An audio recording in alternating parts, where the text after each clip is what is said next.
भाई अभी serial study point में आपका स्वागत है। और आज हम लोग IBSA का जो 29/9/2025 को जो तीसरा शिफ्ट हुआ था उसके बारे में देखेंगे।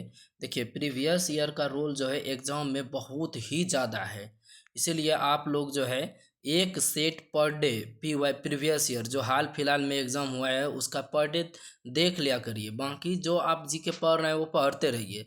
लेकिन क्या है कि ये जो मतलब लेटेस्ट जो एग्ज़ाम में क्वेश्चंस आते हैं ये आपको 20 से 30% एग्ज़ाम में देखने को मिलेगा।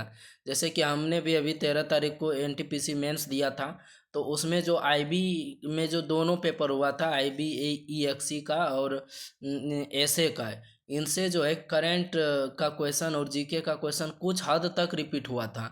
इसीलिए आप लोग जो है इसे इग्नोर नहीं करें। और मेरा मानना है कि जीके आप कितना भी पढ़ लीजिए लेकिन PYQ के कंपैरिजन में वो कभी भी मतलब आपका कम ही रहेगा। इसीलिए PYQ को लेके चलिए और एक अच्छा तैयारी करिए आप लोग, ताकि एग्ज़ाम रिलेटेड तैयारी हो आपका। चलिए हम टाइम को नहीं गवाते हैं और आगे बढ़ते हैं। पहला क्वेश्चन है शिफ्ट 3 का, जो कि 29/9/2025 को हुआ था IBSA का। तो पहला क्वेश्चन है, महात्मा गांधी ने गुजरात में खेड़ा सत्याग्रह निम्नलिखित में से किस वर्ष शुरू किया गया था। आप लोगों को पता होगा कि महात्मा गांधी ने खेड़ा विद्रोह किया था, खेड़ा सत्याग्रह किया था 1918 ईस्वी में। ठीक है। अगला 1942 में क्या था कि ये भारत छोड़ो आंदोलन था। चलिए अगला क्वेश्चन बढ़ते हैं। 1942 के भारत छोड़ो आंदोलन को एक निर्णायक मोड़ माना जाता है, क्योंकि तो 1942 के भारत छोड़ो आंदोलन को एक निर्णायक मोड़ इसलिए माना जाता है क्योंकि यह अंतिम जन संघर्ष था का परिचायक बना, जिससे ब्रिटेन को वापसी पर विचार करने के लिए बाध्य होना पड़ा। तो हम लोगों का अल्टीमेट क्या था कि हम लोग भारत को स्वतंत्र करना चाहते थे। तो 1942 का जो भारत छोड़ो आंदोलन था, यह जो है अंतिम जन संघर्ष था, लोगों के द्वारा अंतिम जन संघर्ष का परिचायक बना, जिससे ब्रिटेन को वापसी पर विचार करने के लिए बाध्य होना पड़ा। जिससे ब्रिटेन को ये एक ऐसा मतलब कि युद्ध था जो कि जिससे कि अंग्रेज जो है उसको जो है अपना वापसी यानी कि भारत को आज़ाद करने के लिए मानना ही पड़ा कि भारत को अब आज़ादी देना ही पड़ेगा और कोई उपाय नहीं है। तो लेकिन इसका पहला ऑप्शन देख लेते हैं, इसने भारत को तत्काल स्वतंत्रता दिलाई? नहीं, तत्काल तो नहीं दिलाई। अगला, यह सुभाष चंद्र बोस के नेतृत्व वाला पहला आंदोलन था। इसका नेतृत्व तो सुभाष चंद्र बोस ने नहीं किया था बल्कि महात्मा गांधी ने किया था। इसने सभी रियासतों को कांग्रेस के अधीन एकजुट किया? ऐसा नहीं था। यह अंतिम जन संघर्ष का परिचायक बना, जिससे ब्रिटेन को वापसी पर विचार करने के लिए बाध्य होना पड़ा। ये इसका राइट आंसर हो जाएगा। अगला बढ़ते हैं। छोटा नागपुर पठार निम्नलिखित में से किस खनिज उद्योग के उच्चतम संकेंद्रण के लिए जाना जाता है। तो आप लोगों को पता होगा कि छोटा नागपुर का पठार जो कि झारखंड में है वो लौह और इस्पात उद्योग के लिए फेमस है।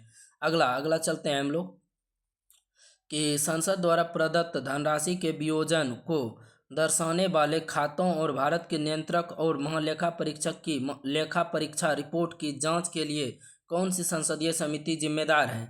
तो इसका जो जांच करता है नियंत्रक और महालेखा परीक्षक के लेखा परीक्षा रिपोर्ट की, वो लोक लेखा समिति करता है।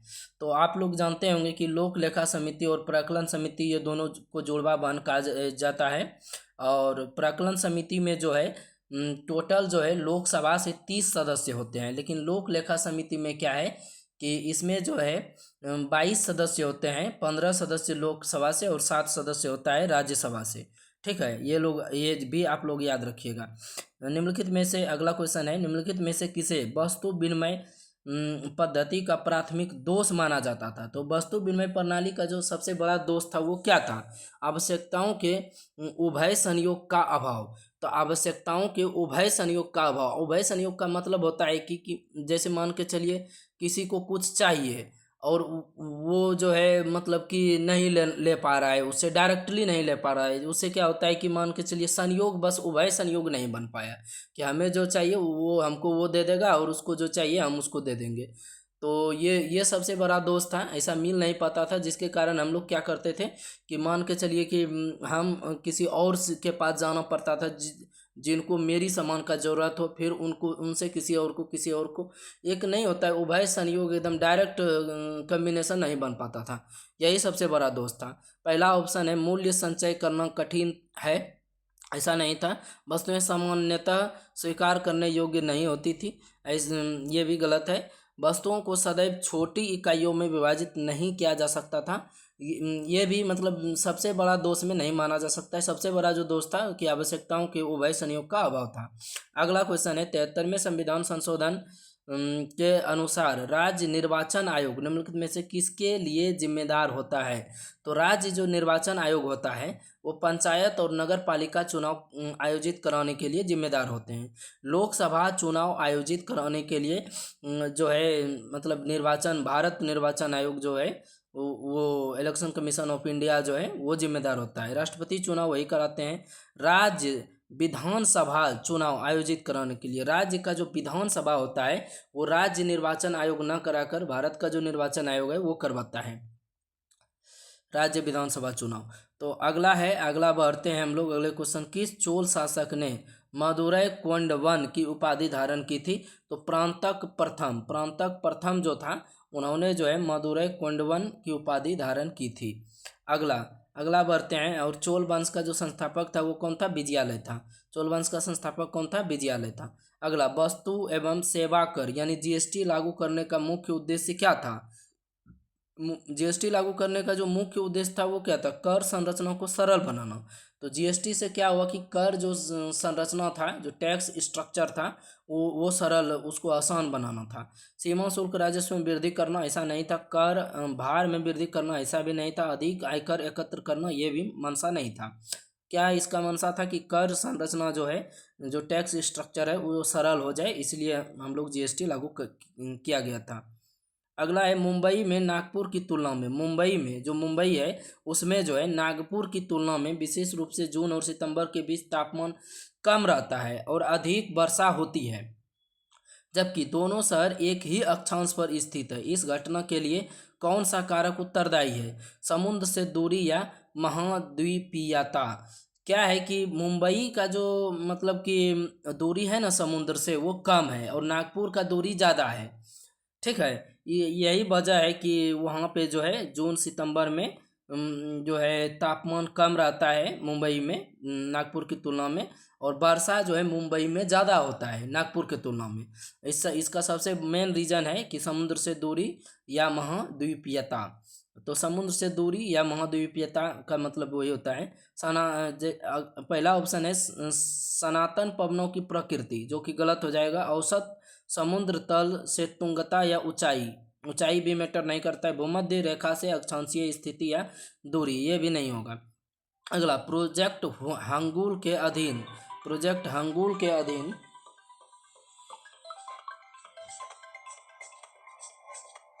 एक सेकंड रुकिएगा भाई।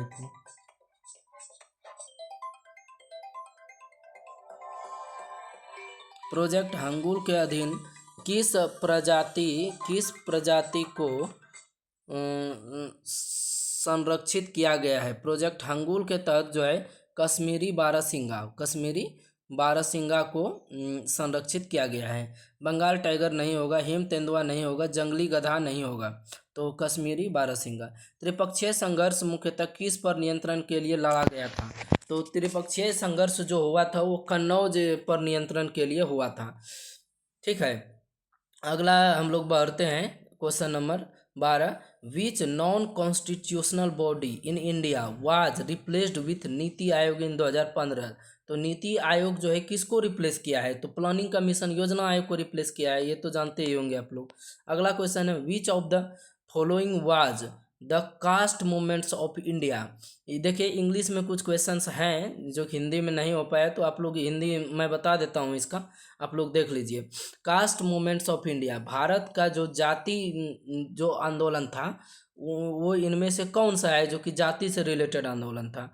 तो यंग बंगाल आंदोलन, सेल्फ रेस्पेक्ट मूवमेंट और थियोसॉफिकल मूवमेंट और बायकॉम सत्याग्रह जो कि केरल में हुआ था। तो इसमें से जो जातिगत जो मूवमेंट था वो कौन था। वो था 2 और 4। सेल्फ रिस्पेक्ट मूवमेंट जो था ये था जाति के लिए, और बायकॉम सत्याग्रह था जो ये भी जाति के लिए था। थियोसॉफिकल मूवमेंट जो था ये नहीं था। यंग बंगाल आंदोलन ये भी नहीं था जाति आधारित। अगला क्वेश्चन है प्रति व्यक्ति आय क्या है। तो प्रति व्यक्ति आय किसको हम बोलते हैं कि देश की कुल आय को उसकी जनसंख्या से भाग देने पर प्राप्त आय को प्रति व्यक्ति आय कहा जाता है। ये तो इजी है, आप लोग जानते होंगे। दी गई श्रृंखलाओं को दक्षिण से उत्तर की ओर व्यवस्थित कीजिए। काराकोरम, लद्दाख, जास्कर और हिमाद्री। देखिए इसमें एक ट्रिक है, कलेजा। कलेजा जो ट्रिक है वो उत्तर से दक्षिण की तरफ है। तो आप अगर उत्तर से दक्षिण से उत्तर बोला है तो नीचे से हम लोग ऊपर जाएंगे, लेकिन हम लोग याद किए हैं ऊपर से नीचे। तो ऊपर से नीचे मतलब उल्टा क्रम में। देखिए काराकोरम को ले जा, काराकोरम, लद्दाख, जास्कर और हिमाद्री। हिमाद्री जो है नीचे वाला पार्ट हो जाएगा, हिमालय वाला पार्ट। तो काराकोरम, लद्दाख, जास्कर, हिमाद्री। अगर दक्षिण ये हो गया उत्तर से, लेकिन दक्षिण से देखेंगे तो हिमाद्री, जास्कर, लद्दाख, काराकोरम। कलेजा याद रखिए, बाकी चौथा ऑप्शन तो मिल ही जा रहा है। कोलेजा, काराकोरम, लद्दाख, जास्कर और हिमाद्री। ठीक है, तो इसका दो आंसर हो जाएगा। अगला बढ़ते हैं, निम्नलिखित में से कौन सा निकाय भारत में ऋण के औपचारिक स्रोतों के कार्य पद्धति की निगरानी करता है? तो ऋण के औपचारिक स्रोत के कार्य पद्धति की निगरानी कौन करता है? भारतीय रिजर्व बैंक करता है। ठीक है, ये समझ में आ गया होगा। राज्य सहकारी बैंक नहीं होगा, भारतीय प्रतिभूति और विनिमय बोर्ड नहीं होगा, अंतर्राष्ट्रीय मुद्रा कोष ये भी नहीं होगा, भारतीय रिजर्व बैंक हो सही, इसका राइट आंसर हो जाएगा। अगला है, भारत में निम्नलिखित में से किस स्थान पर सर्वाधिक वर्षा होती है? तो ये आप लोग जानते होंगे, मानसीनराम, मेघालय में सबसे ज़्यादा वर्षा होती है। अगला, भारत की अधिकांश प्रायद्वीपीय नदियों का पूर्वाभिमुख प्रवाह मुख्यतः डैश के कारण होता है। तो भारत की अधिकांश प्रायद्वीपीय नदी का जो है ना पूर्वाभिमुख यानी पूरब की तरफ बहती है। कुछ है जो प्रायद्वीपीय नदी है जो कि पश्चिम की तरफ भी बहती है, लेकिन ज़्यादातर नदी जो है जैसे कि गोदावरी ले लीजिए आप, कृष्णा ले लीजिए, कावेरी ले लीजिए, ये सभी नदियाँ जो है सीधा इधर बहती है पूरब की तरफ। तो क्या कारण है कि सबसे ज़्यादा नदी जो है पूरब की तरफ ही बहती है? तो इसका कारण क्या है कि प्रायद्वीपीय खंड के दक्षिण पूरब की ओर झुकाव। तो प्रायद्वीपीय जो खंड है, जो हमारा प्रायद्वीपीय खंड बना है, उसका दक्षिण और पूरब, दक्षिण और मतलब नीचे और राइट साइड ज़्यादा झुका हुआ है। यानी कि इधर पश्चिमी जो घाट जैसे मान के चलिए थोड़ा उठा हुआ है, ऊंचा है, और पूर्वी घाट थोड़ा नीचा है, धसा हुआ है, तो उस पानी तो इधर से ही जाएगा। तो वही बात है। सिंधु गंगा के मैदानों के उत्थान ये नहीं होगा। पश्चिमी घाट का भ्रंशन ये भी नहीं होगा। गंगा ब्रह्मपुत्र डेल्टा के अवतलन ये भी नहीं होगा। गंगा ब्रह्मपुत्र डेल्टा तो ऊपर है, उससे कोई मतलब, सिंधु गंगा भी ऊपर है, उससे कोई पश्चिमी घाट का भ्रंशन ये भी मतलब नहीं है। प्रायद्वीपीय खंड के दक्षिण पूर्व की ओर झुकाव के कारण ही जो है ज़्यादातर नदियाँ जो है पूरब के अभिमुख बहती है। अगला, किस संविधान संशोधन अधिनियम द्वारा भारत में पंचायतों की शुरुआत की गई? तो 73वां संविधान संशोधन आप लोग जानबे करते हैं कि पंचायत से रिलेटेड है। 74वां संविधान संशोधन जो है नगर पालिका से रिलेटेड है, ये तो आप लोग जानबे करते हैं। और 86वां संविधान संशोधन जो है था वो था सहकारी समिति से रिलेटेड। ठीक है, और 42वां संविधान संशोधन तो आप लोग जानबे करते हैं, इसको लघु संविधान कहा जाता है। इसमें अखंडता ये सभी शब्द जोड़ा गया था। अगला है कि निम्नलिखित में से कौन सा गांधीवादी सिद्धांतों के प्रेरित निर्देशक सिद्धांत का उदाहरण है? तो ये तो आप गांधीवादी सिद्धांत नीति निर्देश, गांधी जी जो है नीति निर्देशक सिद्धांत के बारे में क्या कहे थे कि इसमें ग्राम पंचायतों का गठन ही किया गया था। समान नागरिक संहिता अनुच्छेद 44 में है, जो नहीं होगा। अंतर्राष्ट्रीय शांति को बढ़ावा देना अनुच्छेद 51 में है। असमान काम के लिए समान वेतन, समान के लिए काम के लिए समान वेतन जो दिया गया था वो अनुच्छेद, शायद अनुच्छेद हमको याद नहीं आ रहा है अभी।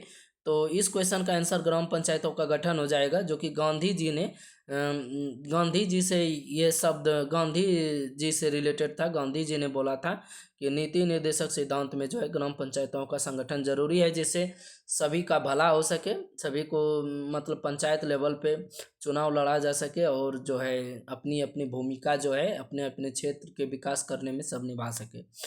तो थैंक यू भाई, आप लोग जो है PYQ को इम्पोर्टेंस दीजिए, और PYQ के अलावा आपका सिलेक्शन नहीं हो सकता है, इस बात को ठान लीजिए। इसीलिए हम डेली बेसिस पे एक सेट करवा रहे हैं।